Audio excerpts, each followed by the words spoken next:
जादुई नगरी एक ऐसा गांव है जिस गांव में कई महावीरों का खून बहा है। बुराई पर अच्छाई की जीत के लिए 25 साल पहले आबिद ने भी अपनी जान गंवा दी, जो कि इसी समाज का वारिस था। आज 25 साल बाद समीर अपने पूर्वजों के गांव जादुई नगरी आया है। समीर एक सीधा साधा लड़का है जो फैशन के नाम पर एक ट्रांसपेरेंट चश्मा और हाथ में घड़ी पहनता है। अपने कॉलेज की पढ़ाई पूरी करने के लिए समीर अपने दोस्तों के साथ रोज शहर जाता है। समीर के पीछे से एक लड़की की आवाज आती है, समीर रुको जरा। ये आवाज माहिरा की थी, जो समीर के कॉलेज की सबसे अच्छी दोस्त है। दोनों रोज साथ में कॉलेज जाते हैं। आज समीर का थोड़ा मूड सही नहीं लग रहा था।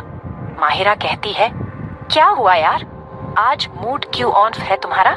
क्या फिर समीरा से लड़ाई हुई है? समीर कहता है, अरे यार तुम्हें तो पता ही है वो कितनी जिद्दी है। समीरा समीर की छोटी बहन है जो कि एक जिद्दी लड़की है।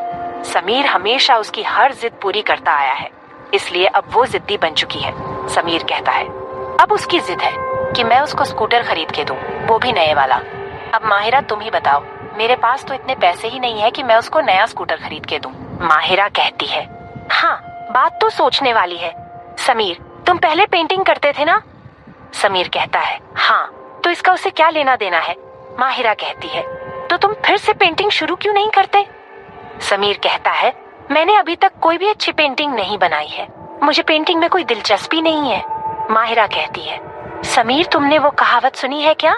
समीर कहता है, कौन सी कहावत? माहिरा कहती है, कोशिश करने वाले की कभी हार नहीं होती। समीर कहता है, ठीक है बाबा, मैं फिर से पेंटिंग शुरू कर दूंगा। समीर के कंधे पर एकदम से कोई हाथ रखते हुए कहता है, अरे भाई किस बारे में बात हो रही है? ये समीर का दोस्त अली था। समीर कहता है, अरे यार समीरा की एक और जिद है कि मैं उसे एक नया स्कूटर खरीद के दूं। कहते हुए समीर अपने और माहिरा के बीच की सारी बातें अली को कह देता है। अली कहता है, तो ठीक है भाई पेंटिंग शुरू कर दो, वैसे भी तुम्हारे पास बहुत सारा टाइम होता है। माहिरा दूसरी ओर देखते हुए कहती है, वो सब तो ठीक है, पर ये प्रोफेसर सर वहां कहाँ जा रहे हैं? प्रोफेसर एक कच्ची सड़क वाले रास्ते पर चल रहा था, जो कि एक पुरानी हवेली की ओर जाती है। कॉलेज की क्लास छोड़कर सब लोग प्रोफेसर सर के पीछे जाने लग जाते हैं। माहिरा कहती है, सर तो पुरानी हवेली की ओर जा रहे हैं।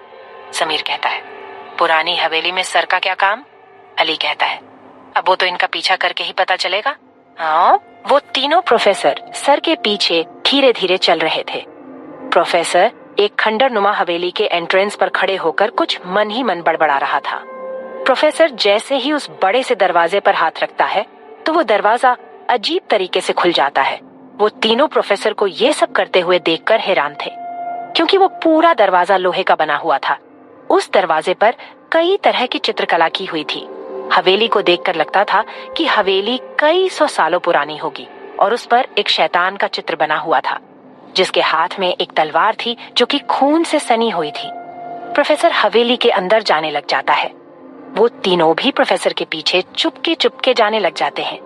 प्रोफेसर एक बड़ी सी मूर्ति के आगे खड़ा हो जाता है। तभी एकदम से प्रोफेसर बिना मुड़े चालाकी भरी हंसी के साथ कहता है, आओ समीर आओ, मैं तुम्हें ही तो बुलाना चाहता था, पर साथ में तुम्हारे दोस्त भी आ गए। चलो वैसे तो ठीक ही हुआ। इतना कहते हुए प्रोफेसर मुड़ जाता है और कहता है, तुम तो जानते ही हो मैं किस बारे में बात कर रहा हूँ। समीर अभी कुछ भी बोलने की स्थिति में नहीं था। वो प्रोफेसर को देखकर हैरान था, क्योंकि प्रोफेसर के माथे पर बीचों बीच लाल रंग की रोशनी थी, जो सिर्फ समीर को ही नहीं पर माहिरा और अली को भी हैरान कर देती है। तीनों को डर की वजह से पसीने छूटने लगे। ये देखकर प्रोफेसर और जोर से हंसते हुए कहता है, अरे देखो, तुम्हारे तो अभी से पसीने निकलने लगे। अभी तो मैंने कुछ किया ही नहीं और तुम अभी से इतना डर रहे हो। आगे तुम लोग बस देखते जाओ मैं क्या क्या करता हूँ। अगर मैंने तुम्हारा पूरा गांव खत्म नहीं कर दिया ना, तो मेरा नाम भी अजीत नहीं। अभी के लिए जा रहा हूँ, पर मेरी चेतावनी याद रखना, मैं आऊंगा फिर से जब तक मुझे मेरा खंजर नहीं मिल जाता। कहते हुए अजित प्रोफेसर के शरीर से निकल जाता है और प्रोफेसर जमीन पर धड़ाम से गिर जाता है। समीर प्रोफेसर को उठाते हुए अली से कहता है, अली जल्दी से सर को हॉस्पिटल ले जाना होगा, जल्दी करो, मेरी मदद करो।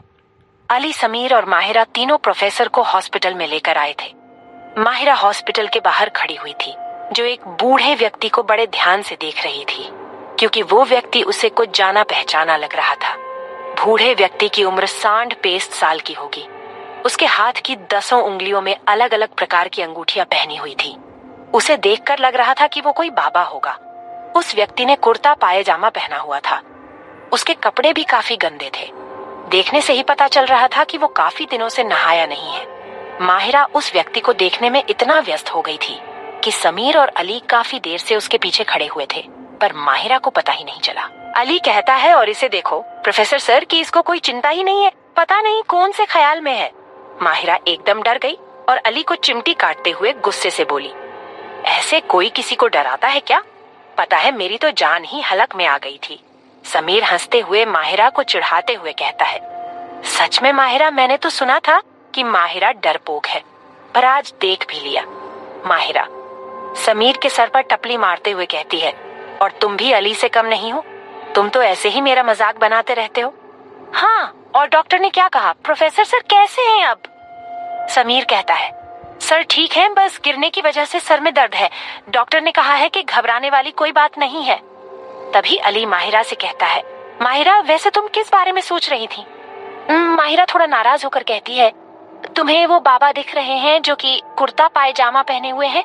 समीर कहता है, हाँ तो उनका क्या? माहिरा कहती है, वो बाबा हमारे गांव के पुराने सरपंच नहीं लग रहे क्या? अली कहता है, हाँ लग तो रहे हैं।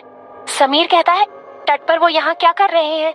उन्हें तो गांव के आखिरी घर में होना चाहिए, क्योंकि जब से उन पर काले जादू का आरोप लगा है तब से वो उसी घर में रहते हैं। अली कहता है, बात तेरी सही है समीर, लेकिन क्यों ना हम उन्हीं से जाकर पूछ लें कि वो यहाँ क्या कर रहे हैं। समीर हामी भरते हुए उस व्यक्ति की ओर बढ़ने लग जाता है। समीर उस व्यक्ति के पास पहुंचने ही वाला होता है कि वो व्यक्ति समीर को रोकते हुए चिल्लाकर कहता है, तुम यहाँ क्या करने आए हो? यहाँ से चले जाओ, वरना अपने साथ पूरे गांव को लेकर मरोगे। समीर कांप उठा। अली बीच में दखल देते हुए बोला, उमर चाचा, ये आप क्या कह रहे हैं?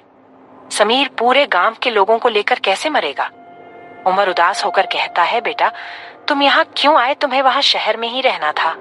आज से 25 साल पहले जो हुआ वो मैं फिर नहीं देखना चाहता। समीर, तुम्हारे मम्मी पापा की जान कैसे गई? क्या तुम्हें वो पता है? समीर उदास होते हुए कहता है, हाँ पता है। हमारे घर में आग लगी थी और मम्मी पापा जल गए, मैं और समीरा बच गए। अच्छा होता मैं भी जल जाता।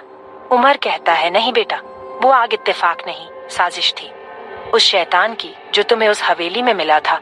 और रही बात तुम्हारे और समीरा के बचने की, तो इतना जान लो कि तुम दोनों ऐसे ही नहीं बचे हो, बल्कि तुम दोनों को बचाया गया है, क्योंकि आगे तुम्हें ही लड़ना है। सिर्फ तुम दो ही नहीं और 2 लोग तुम्हारे साथ होंगे। उनमें से एक तुम्हारे जानने वालों कैसे हैं? समीर कंफ्यूज होते हुए कहता है, उनमें से एक मेरे जानने वालों में है। कौन है वो? उमर उदास होकर कहता है, मुझे नहीं पता कि वो कौन है, ना ही उस एक के बारे में मुझे कुछ पता है। तुम लोगों को मिलकर लड़ना होगा, क्योंकि तुम्हारा दुश्मन भी अकेला नहीं है। पर तुम अभी तैयार नहीं हो। तुम्हें उसके पास जाना होगा, क्योंकि वही है जो तुम्हें तुम्हारी पावर हासिल करने में मदद करेगा। समीर आश्चर्य से कहता है, पावर? कैसी पावर? मेरे अंदर कोई पावर नहीं है उमर चाचा। मुझे तो कोई पावर महसूस भी नहीं हुई है। तो फिर मुझे मेरी पावर कैसे मिलेगी? कैसे मिलेगी समीर को अपनी पावर?